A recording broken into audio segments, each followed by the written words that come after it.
want to talk about the investment policy, especially when it comes to risk and return. Again, on the prior session, we talked about the risk, return, and the constraints, the full gambit of what you need to consider when it comes to your investment policy. In this session, I really want to focus on risk and return. Ultimately, they're tied together. Uh, Return is basically, uh, defines what kind of return you need to meet your financial goals. And you have to consider inflation. You have to consider the market conditions that are going on not only presently, but also in the future, depending on how long of time horizon you're looking at, and the required growth that you need, to really make that return and achieve the goals that you're trying to get to. Um, Again, and the key is to really have, very defined goals, and then you work your return back into it to get to those goals. The second thing is risk tolerance. There are two components to it. There's the investor's willingness, to take on risk, basically the emotional comfort or discomfort, that comes with risk.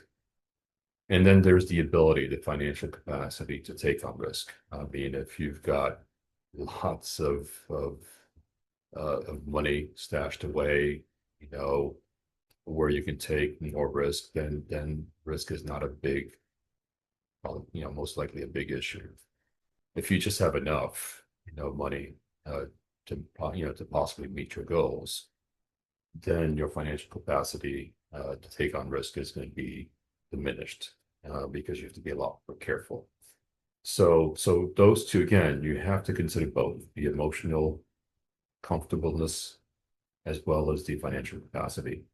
And risk and return are actually, they work together. There's a correlation between them. If you want higher returns, most of the time you have to take on higher risk. And there are ways to mitigate some of those risks, which again, I'll get into more and more. But but again, you're looking at them in tandem and they actually work together.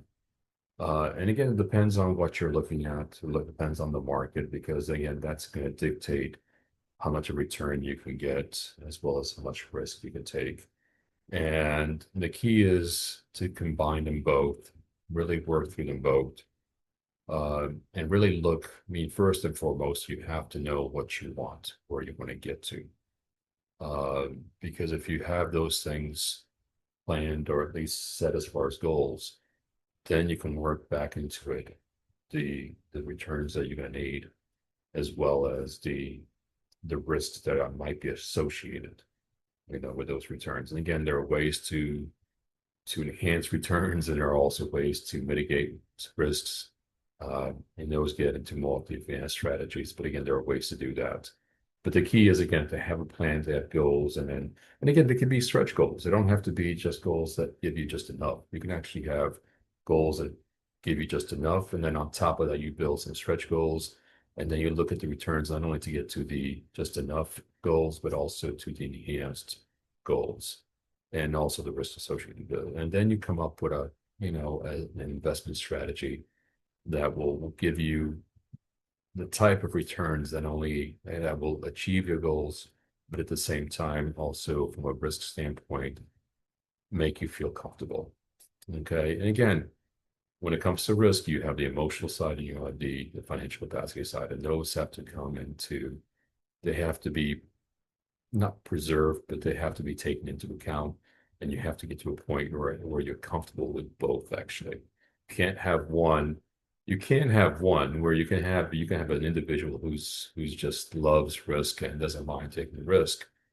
But if the financial capacity is not there, then we have to bring that risk profile from a personality standpoint a little bit down and really discuss and go through the actual objectives and the logic as to why you have to do certain things.